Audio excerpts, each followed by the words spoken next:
안녕하세요. 저는 무용수이자 작가로 활동하고 있는 김세령입니다.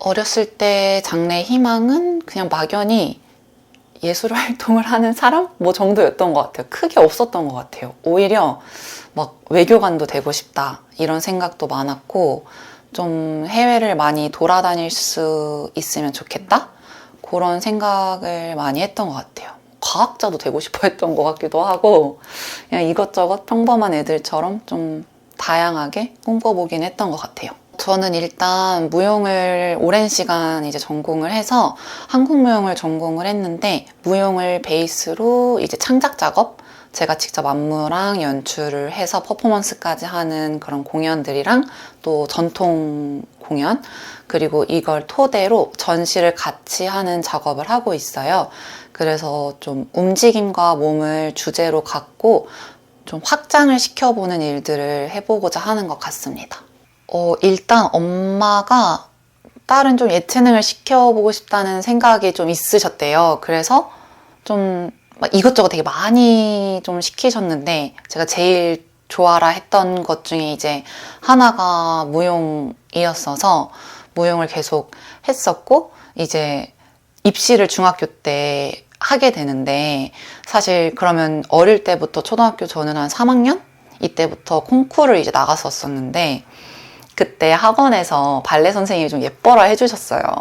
그래서 그러니까 언니들 클래스에 저를 토슈즈를 신기고, 초등학생인 저를 그걸 막 해서 연습을 엄청 힘들게 시키셔서 발레가 그때 너무 토슈즈를 안 신고 싶었는데, 원장 선생님이 한국무용 전공이셔서 저한테 한국무용 하는 거 뭐 재밌지 막 이렇게 얘기하면서 그냥 되게 그렇게 어여부여 약간 전공이 됐던 것 같아요.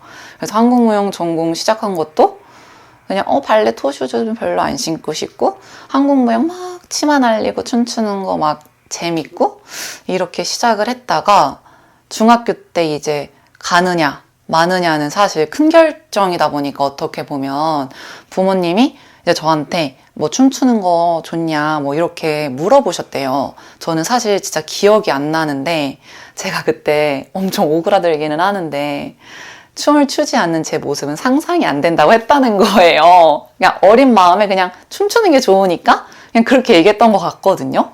근데 이제 그래서 그때 부모님이 그러면 그냥 쭉 시켜보자 해가지고 예중 입시까지 했던 거라고 하시더라고요. 입시 이제 고3 때 준비를 할 때 원래 보통 다 가나 다군을 다 쓰거든요.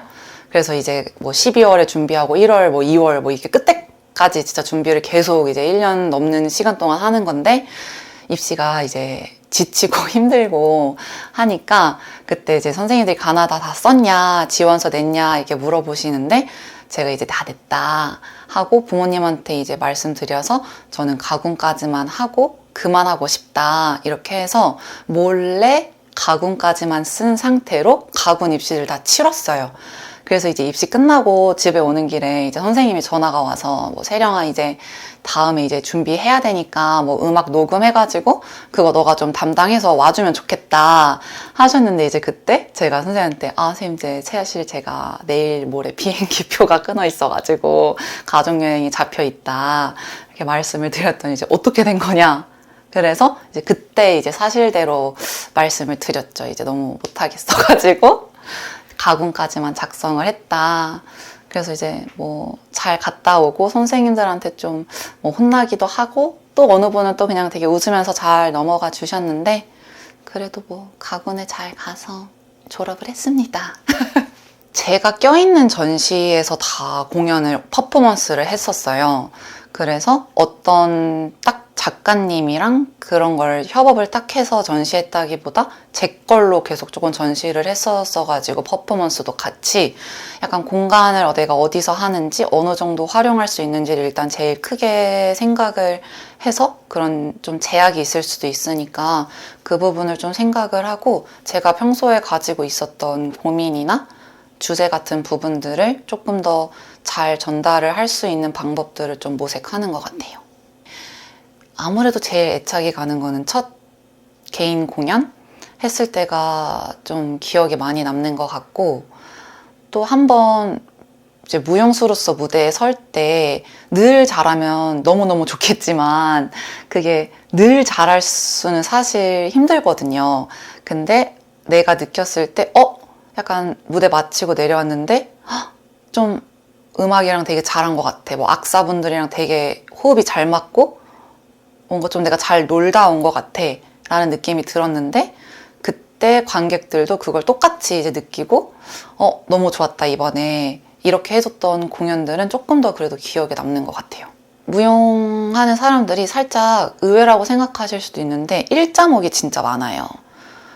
그래서 뭐 자세가 다 바른 거 아니에요? 라고 하시지만 이게 너무 바르게 세우려고 해서 그런지, 그래서 목 통증을 되게 많이 갖고 있는 무용수들이 많아요. 생각보다 많이. 그래서 저도 목이 조금 일단 안 좋은 편인데, 그리고 무용도 장르마다 또 조금 부상이 조금 다른데, 한국 무용 같은 경우는 무릎 부상이 조금 많은 것 같아요.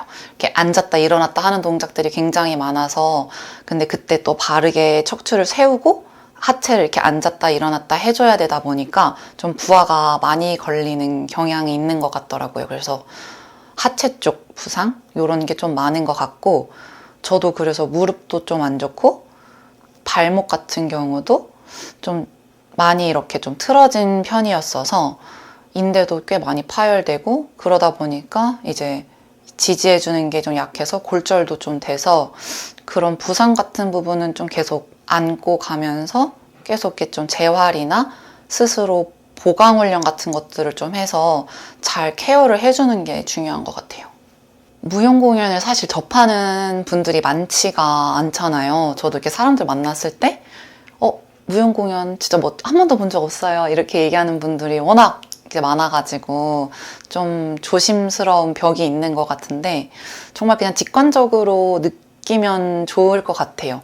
전통 공연 같은 경우는 특히 한국의 약간 흥이라든지 이런 요소들이 쫙 들어가 있는 것들도 많아서 정말 그냥 그 바이브랑 느낌을 충분히 느끼면서 보시고 즐기시면 좋을 것 같고, 창작 작품 같은 경우는 그래도 약간 이렇게 의도가 들어가 있는 작품이지만 내가 그걸 꼭 온전히 해석해야겠다 라기보다는 좀 해석이 안 되면 그냥 무용수를 보는 재미로 그들이 신체가 뭐 어떻게 움직이는지 이런 거에서부터 조금씩 흥미를 느껴 나가시면 좀 재밌게 볼 수 있지 않을까 싶습니다.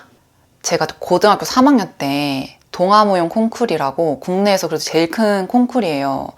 그때 이제 학생부 창작 부분으로 이제 한번 너무 나가보고 싶어서 이제 진짜 열심히 진짜 준비해서 나갔는데, 그때 공연 이제 대회 중에 이렇게 도는 장면에서 정말 한번 이렇게 빼끗 했는데 그때 그걸 느꼈어요. 파노라마처럼 이 시간이 진짜 이 시선을 한번 훑는 동안에 무대 옆에 있는 사람부터 이게 싹 다 보이면서 내 그 시간은 약간 이런 느낌이 되게 세게 들었던 게 사실 그때가 좀 유일하거든요.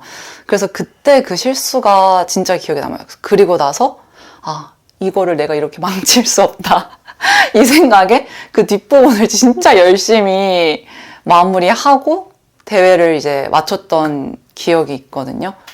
그랬는데 진짜 온 힘을 다해서 쳐서 그랬는지 좋은 결과로 1등을 금상을 받기는 했었어요. 어릴 때 이렇게 좀 선생님들 공연에 이렇게 껴서 공연을 몇 번 이렇게 아름아름 조심조심 했었었는데, 그때 그런 게 되게 있었어요. 뭐 술 마셔야 돼, 술 마셔야 이런 것도 할 줄 알아야 뭐 춤 잘 춘다 이런 게 있어서 놀 줄 알아야 또 너가 더 춤을 잘 춘다 이런 게 진짜 있었거든요. 그래서 저한테도 막 뭐 술 이렇게 좀 이렇게 따라 주시거나 뭐 할 때도 이런 걸 너가 다 해보고 또 막 정신줄도 놓아보고 이렇게 해야 또 진짜 춤을 또 잘 출 수 있다. 왜냐면 그렇지 않은 삶을 너무 잘 오래 살아왔으니까 그렇게 한번 풀어줘도 봐야 된다. 이런 얘기를 이제 들었었는데, 그 당시에는 뭐 딱히 그게 뭐 도움이 되나 했는데 좀 지나고 보니까 그냥 경험의 하나로 또 충분히 도움이 또 될 수도 있는 것 같아요. 무용을 보통 시작하는 친구들이 약간 끼가 그래도 있는 친구들이 시작을 하고 무대 위에 서는 게 좋고 이런 친구들이 그래도 꽤나 많이 이렇게 새롭게 표현을 해보는 거다 보니까 이제 시작을 하는데 그 길이 정말 아름답지만은 않다라는 거를 알고 그 뒤에도 내가 그 화려하게 빛나는 그 순간을 위해 진짜 많은 노력을 해야 되는 것들을 알고 좀 시작을 하면 좋을 것 같아요. 그래야 그 뒤에 힘든 일이 왔었을 때 또 쇼크라든지 좌절감이 덜한 것 같은데 그렇지 않고 너무 즐거움으로 시작을 하다 보면 뒤에 쭉 이어나가는 데는 조금 확실히 힘듦이 있는 것 같아서 좀 힘든 걸 알고 시작하는 거를 추천드립니다. 다시 태어난다면 무용은 안 하고 싶습니다. 이번 생에서 많이 하다가 다음 생에는 좀 더 다른 것들을 또 해보고 싶어요. 뭐 이번 생도 다른 걸 해볼 수 있다고 여전히 많이 생각하고 있지만 다음 생에서까지는 안 하고 싶습니다. 작업을 일단은 계속 해 나갈 수 있는 게 목표인 것 같아요. 언젠가는 제 작업이 더 많은 사람들한테 위로와 공감을 주고 또 소통하고 많이 전달되기를 바라는 마음으로 계속 작업을 하고 있는데 생각보다 작업을 정말 이어나간다는 게 쉽지 않은 일이구나라는 거를 나이가 들면서도 더 알게 되는 것 같고 이 길을 그냥 같이 가고 있는 친구나 그런 사람들이 있다는 것만으로도 굉장히 또 힘을 받기도 하더라고요. 그래서 제가 이 끈을 놓지 않고 계속 작업을 해 나갈 수 있는 게 현재는 목표인 것 같습니다.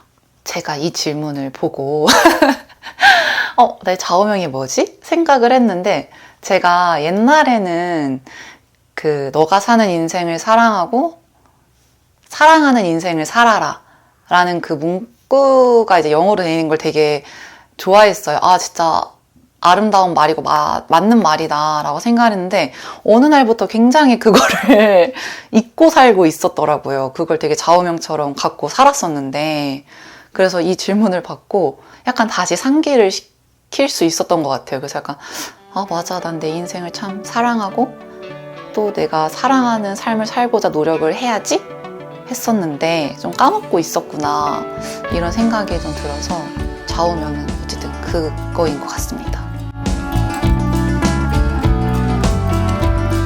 크리에이터즈 맨션 구독과 좋아요 부탁드립니다. 이야.